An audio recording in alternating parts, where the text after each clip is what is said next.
السلام علیکم ورحمۃ اللہ وبرکاتہ۔ امید ہے آپ سب ٹھیک ٹھاک بخیر و عافیت ہوں گے۔ حیدرآباد میں ایک افسوسناک واقعہ پیش آیا ہے جن کے بارے میں شاید آپ کو پتہ بھی ہوں۔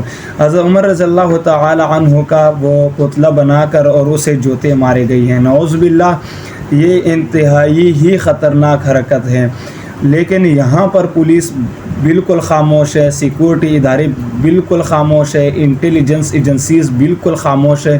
یہ افسوسناک واقعہ ہیں اور یہ افسوسناک ہے ملکی اداروں کے لیے بھی اور ملک پاکستان کے لیے بھی اور ریاست پاکستان کے لیے بھی بالکل خطرناک بات ہے، کیونکہ جب ایسے گستاخی ہوتی ہیں اور ادارے اپنا ایکشن نہیں لیتی ہیں اور ادارے اپنا کام پورا نہیں کرتی تو پھر ہر کوئی قانون ہاتھ میں لیتے ہیں۔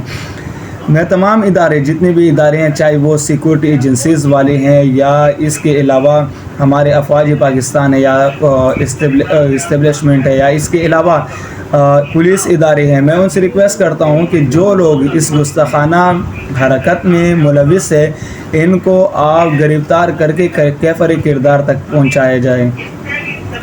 آپ دیکھیں، حضرت عمر رضی اللہ تعالیٰ عنہ وہ صحابی ہے جن کے لیے رسول اللہ صلی اللہ علیہ وسلم نے فرمایا لو کان بعدی نبی لکان عمر، اگر میرے بعد کوئی نبی ہوتے تو وہ حضرت عمر رضی اللہ تعالیٰ عنہ ہوتے۔ حضرت عمر رضی اللہ تعالی عنہ وہ صحابی ہیں جو سسر رسول صلی اللہ تعالی علیہ وسلم ہیں۔ حضرت عمر رضی اللہ تعالی عنہ وہ صحابی ہیں جن کے مسلمان ہونے کے بعد رسول اللہ صلی اللہ علیہ وسلم نے اور تمام صحابہ کرام رضی اللہ تعالی عنہ اجمعین نے کھل کر عبادت کرنی شروع کر دی۔ حضرت عمر رضی اللہ تعالی عنہ وہ صحابی ہیں جو کہ انہوں نے رسول اللہ صلی اللہ علیہ وسلم کے بعد دوسرے خلیفہ ہیں، اور حضرت عمر رضی اللہ تعالی عنہ وہ صحابی ہیں جنہوں نے 22,64,000 مربع میل پر اسلام کا جھنڈا لہرایا۔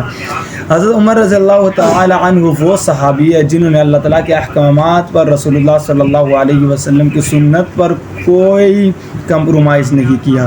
حضرت عمر رضی اللہ تعالی عنہ وہ صحابی ہیں جنہوں نے اپنے دور حکومت میں عدل اور انصاف قائم کی، لیکن یہاں پر ملک پاکستان میں آپ دیکھ لیں کہیں پر بھی اگر کسی جنرل کے شان میں یا کسی چیف جسٹس کے شان میں گستاخی ہوتی ہیں یا چھوٹے سے جسٹس آف سپریم کورٹ یا ہائی کورٹ کے شان میں گستاخی ہوتی ہیں یا کسی بھی چھوٹے سے جرنل کے شان میں گستاخی ہوتی ہیں تو فوراً ایکشن لیا جاتا ہے، لیکن نعوذ باللہ مقدسات اسلام اور مقدسات مسلمان، یعنی یہ مسلمانوں کا ایک مقدس جماعت ہے، رسول اللہ صلی اللہ علیہ وسلم کے بعد اور تمام انبیاء علیہ الصلوۃ والسلام کے بعد اگر کوئی مقدس جماعت ہے تو وہ حضرات صحابہ کرام رضی اللہ تعالی عنہم اجمعین کی جماعت ہے۔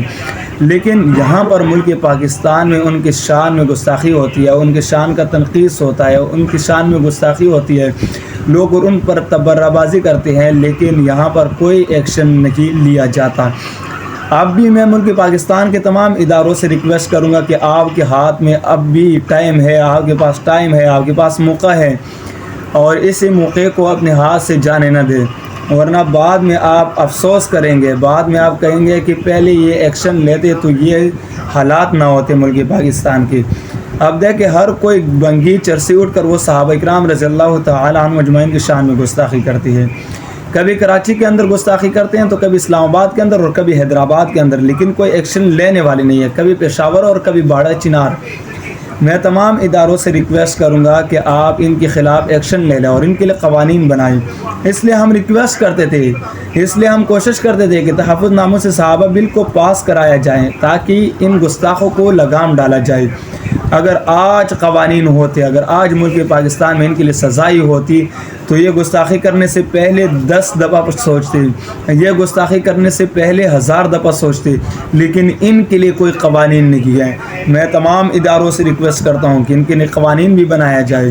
صدر پاکستان عارف الوی صاحب جو عمران خان کے پارٹی کا ہیں اور عمران خان نے بہت احسان کیا ان کے اوپر کہ ان کو صدر پاکستان بنایا تھا، لیکن عمران خان کے خلاف جتنی قوانین پیش کی گئی ہیں تقریباً 300 کی تعداد کے قریب 300 کی تعداد ہے تقریباً، ان سب کے اوپر انہوں نے دستخط کر دی، لیکن نعوذ باللہ اور افسوس سے کہنا پڑتا ہے کہ جب تحفظ ناموں سے صحابہ بل ان کے پاس گیا تو اس کے اوپر انہوں نے دستخط نہیں کی۔ میں صدر پاکستان سے بھی ریکویسٹ کروں گا کہ کوئی بھی آئے صدر پاکستان وہ اس بل پر دستخط کرے تاکہ گستاخوں کو لگام ڈالا جائے۔ کل کے لیے اگر ان کے خلاف کوئی قانون نہیں ہوگا تو ہر کوئی قانون ہاتھ میں لے گا اور پھر خود اپنا بدلہ لے گا. جیسا کہ آپ نے ناموس رسالت بل کے اندر دیکھا ہے، ناموس رسالت جو قوانین موجود ہے تقریباً 1200 مقدمات پینڈنگ میں ہے اور کوئی فیصلہ ان کا نہیں ہوتا اور کوئی فیصلہ کر بھی نہیں سکتا. اسے لوگ قوانین کو ہاتھ میں لے کر رد عمل دیتے ہیں اور کوئی وہاں پر مردار کرتے ہیں تو کوئی قاتل بن جاتا ہے تو میں تمام اور کوئی غازی بن جاتا ہے. تو میں تمام اداروں سے اب بھی ریکویسٹ کرتا ہوں کہ آپ کے پاس ٹائم ہے، آپ ان گستاخوں کو لگام ڈالو. یہ کیوں صحابہ رضی اللہ تعالیٰ عنہ اجمعین کی شان میں گستاخی کرتے ہیں؟ ان کو صرف صحابہ کرام رضی اللہ تعالیٰ عنہ اجمعین ملے ہیں وہ گستاخی کرنے کے لیے. یہ ڈائریکٹلی اسلام پر حملہ کرنا چاہتے ہیں، یہ ڈائریکٹلی رسالت پر حملہ کرنا چاہتے ہیں، لیکن وہاں پر ان کو کوئی سراغ نہیں ملتا. صحابہ کرام رضی اللہ تعالیٰ عنہ اجمعین پر حملہ کرنا یہ اسلام پر حملہ ہے. صحابہ کرام رضی اللہ تعالیٰ عنہ اجمعین پر حملہ کرنا یہ قرآن پر حملہ کرنا ہے. تو میں تمام اداروں سے ریکویسٹ کرتا ہوں کہ اب بھی آپ کے پاس ٹائم ہے، برائے مہربانی اس کے خلاف ایکشن لیا جائے. کراچی کے اندر گستاخی ہوتی ہے، کوئی ایکشن نہیں لیا جاتا. اسلام آباد کے اندر گستاخی ہوتی ہے، کوئی ایکشن نہیں لیا جاتا. پشاور کے اندر گستاخیاں ہوتی ہیں، کوئی ایکشن نہیں لیا جاتا. اور اب حیدرآباد کے اندر جو گستاخی کی گئی ہے، یہ گستاخی کوئی سوچ بھی نہیں سکتا کہ کوئی بندہ ایسی گستاخی بھی کر سکتے ہیں کہ حضرت عمر رضی اللہ تعالیٰ عنہ جو خلیفہ دوم ہے، جن کے بارے میں ہر مسلمان کو پتہ ہے کہ حضرت عمر رضی اللہ تعالیٰ عنہ کون تھے اور اسلام کے لیے ان کی قربانیاں کتنی تھی، اور ان کا پتلا بنا کر یہ گستاخی کرتے ہیں، جوتے مارے جاتے ہیں. نعوذ باللہ، یہ تو کوئی مسلمان سوچ بھی نہیں سکتا. اداروں میں جتنے بھی لوگ بیٹھے ہوئے ہیں میں ان سے ریکویسٹ کرتا ہوں کہ حضرت عمر رضی اللہ تعالیٰ عنہ جتنے ہمارے ہیں اتنے آپ کے بھی ہیں، آپ بھی مسلمان ہیں. اور حافظ عاصم منیر سے ریکویسٹ کرتا ہوں کہ آپ حافظ نہیں بنیں، آپ کے حفظ کا بھی ہمیں پتہ ہے، آپ محافظ بنیں. آپ محافظ بنے، قرآن کی حفاظت کریں. قرآن کو جن ہاتھوں نے محفوظ کیا تھا، جن دلوں نے محفوظ کیا تھا، آج ان کی شان میں گستاخی ہو رہی ہے، لیکن آپ خاموش ہیں. اور آپ کے بارے میں کوئی ایک لفظ بولے تو اس کو اٹھایا جاتا ہے، ان کو ٹارچر کیا جاتا ہے. لیکن رسول اللہ صلی اللہ علیہ وسلم کی جلیل القدر صحابی کی شان میں گستاخی ہوتی ہے اور اس کے اوپر کوئی ایکشن نہیں ہوتا.